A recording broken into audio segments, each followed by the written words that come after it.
Hello everyone. Today we are going to learn The Nightingale and the Rose by Oscar Wilde. About the author, Oscar Wilde. His lifespan is from 1854 till 1900. An Irish-born English poet, novelist, and playwright. Considered an eccentric, he was the leader of aesthetic movement that advocated art for art's sake, and was once imprisoned for 2 years with hard labor for homosexual practices. The Nightingale and the Rose, written in 1888, a fairy tale about a nightingale who presses her breast against a thorn until the rose is born. About the story. The Nightingale and the Rose is a short romantic story by Oscar Wilde, first published in 1888 in the collection The Happy Prince and Other Tales. The story follows a nightingale and a young man determined to marry the girl he loves. It's a story primarily about morality, sacrifice, and love. Wilde was playwright, poet, and writer. He is best known for the novel The Picture of Dorian Gray and the play The Importance of Being Earnest.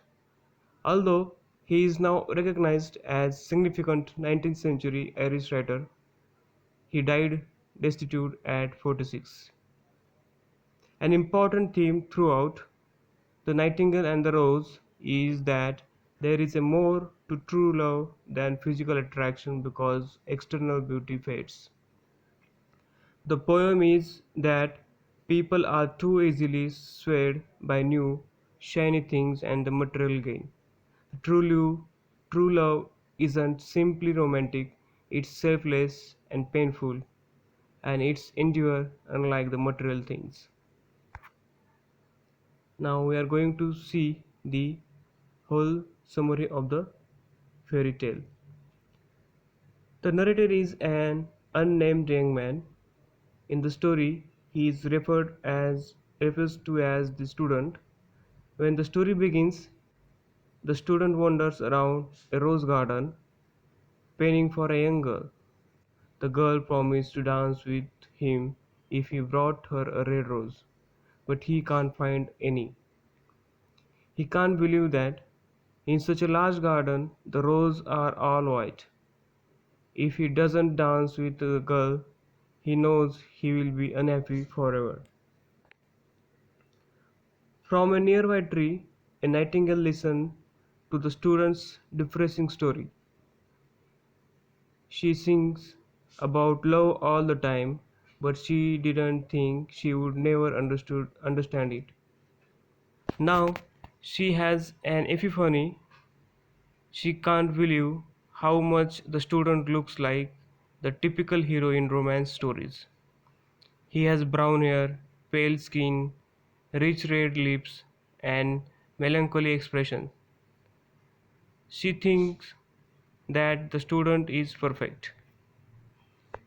The student only has until the following night to find a red rose. It's the night of the roll ball, and this is his final chance to impress the girl. There is no point in attending the ball if he can't dance with her. Someone else will court the girl and marry her, and the student will die from the broken heart. All the while, the nightingale listened to his sorrow tale, and she decided that there must be some way to help him win the girl's heart. The nightingale mulls over what to do while the student lies down on the grass and cries. A lizard and butterfly passes by, and they wonder what all the fuss is about. Soon, even garden flowers talk amongst themselves about this tragic heartbroken boy. However, when the nightingale tells the garden animals about the red rose, they laugh. The lizard and the butterfly think that he is being ridiculous, and they go about their merry business. Meanwhile, the nightingale flies around the garden looking for a red rose. Various garden trees direct her to rose bushes, but she only finds yellow and white roses.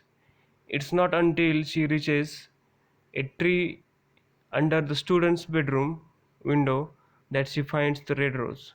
However, the tree don't give away rose for free. To earn the red rose, the nightingale must complete various deadly tasks.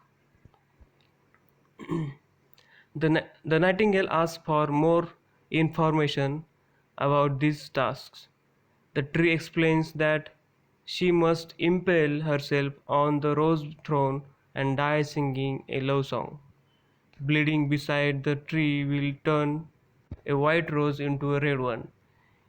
If she is prepared to sacrifice herself for love, then she deserves the red rose. Otherwise, she is wasting the tree's time and should leave him alone. At first, Nightingale refuses to kill herself. She claims that no one should die for love. However, the more she thinks about the student and his plight, the more she understands that love means selflessness. If she isn't prepared to sacrifice herself, then she doesn't care though enough. Making the student happy is more important than her own survival. Nightingale returns to the student. She he is still lying on grass crying. He doesn't see any way out of this predicament. The nightingale tells him that she has a plan and that everything will work out in the end. She promises to get him a red rose, but there is a condition attached to her generosity. The nightingale will only sacrifice herself if she is sure that the student truly loves the girl. He must love the girl unconditionally and purely.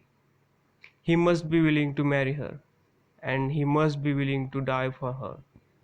However, there is a problem. The student doesn't know what she is saying. It's not just because she is a bird and he is a human. It's because doesn't understand the language of love. The nightingale visits three roses, three rose trees in the garden, promising to sing her sweetest song in exchange for the red rose. The first rose tree only has white roses. The second only has yellow. The third is red rose, but it doesn't have any bloom. The nightingale pleads with the roseless red rose tree for a single bloom. He says that there is a way, but it is terrible.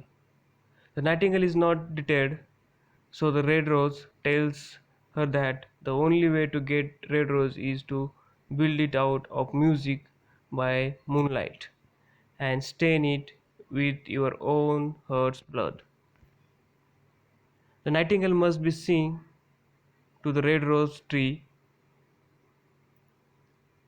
with her breast against the thorn all night until the thorn pierces her heart. In other words, she has to die for the rose. The nightingale is a little dismayed at the price, but in the end, she decides that love is better than life. And what is the hurt of bird compared to the hurt of man? The nightingale thinks that the student understands her. She sheds her blood and dies by pressing herself against the thorn. The student, ignorant to the nightingale's sacrifice, takes up the rose and rushes to find the girl. The girl dismisses the student because he is poor, lowly, and unworthy of her. She chooses a lover who can buy her fancy jewelry instead. The student decides that he will never understand love or woman and he throws the rose away. He doesn't believe that love exists anymore. A cart runs over the rose petal, crushing them. The sacrifice was for nothing, and the student has no idea what the nightingale sacrificed for him. If we love someone purely, we will act for them, whether they know it or not.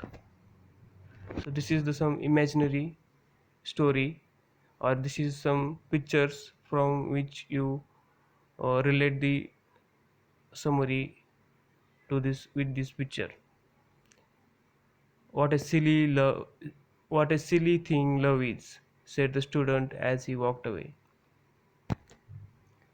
So themes, what are the themes of this chapter? First is love and sacrifice. Love is what the student claims to feel for the girl, and it is also what inspired the nightingale to sacrifice her life to create a red rose. Doing so, she thinks will help will help the student win his sweetheart's affection. The nightingale, of course, is undeniably selfless. She is outwardly focused from the beginning, singing not about her own feelings but about those of the true lover she dreamt of meeting. Later, she flies from place to place attempting to find a red rose on someone else's behalf, her persistence standing in marked contrast to the student's quickly abandoned courtship. These small moments of the altruism and the self-denial culminate in her decision to sacrifice her life. Death. The complete loss of selfhood is the ultimate expression of selflessness. In fact, Wilde suggests that perfect love can exist only in death for precisely this reason. Because true love requires selflessness, death is its logical endpoint. Ultimately, then, the fact that the Nightingale's sacrifice is based on misreading of the student's feelings doesn't alter the story's defense of love itself. By dying, the Nightingale herself proves the existence of true love, which the story suggests will outlive her. As she dies, the Nightingale sings out, "Love that dies not in the tomb." The next theme of the chapter is the materialism, intellectualism, and emotion. The student's intellectualism, however, has distorted his ability to see the world clearly because he only knows the things that are written down in the books. The student is quite literally incapable of understanding anyone whose guiding light is not reason, most notably no- notably the nightingale, whose insistence that love is wiser than philosophy priorities an irrational emotion. In this sense, the nightingale and the rose links the student's hyper-rationality to the girl's materialism, because he understands the worldly solely in terms of practically the student can't make sense of selfless behavior, which by definition does not benefit the person or bird practicing it.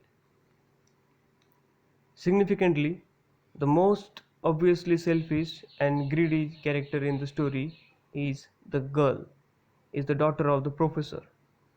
The implication of that rationality inevitably produced materialism if it is not tempered with emotion. Her rationale for rejecting the student's red rose is, after all, logical. Everybody knows jewels cost far more than flowers. Next point is the nightingale and the red rose as a symbol in this whole story. So, what is the symbolic meaning of the nightingale and the rose for the story? There are multiple symbols in the nightingale and the rose. The student learned in the way of books but not in the way of true love, represent cynicism. He does not appreciate the rose that the nightingale gave her life for, and he does not truly love the professor's daughter. The nightingale represents love, compassion, and sacrifice. Then he gives her life for the red rose, shed monsters, and true and unrequired love for the student. The red rose, as it always does, represents love, but it also represents the price one must pay to love another. The nightingale pays the price instead of the student killing herself so that he can love the professor's daughter. There's some questions for you about the chapter. Who is the protagonist of The Nightingale and the Rose? Second one, what is the plot of The Nightingale and the Rose? Third, give a character sketch of the Nightingale. Fourth, what lesson does this story teaches the readers? Thank you for listening. I hope you understand the fairy tale. Thank you.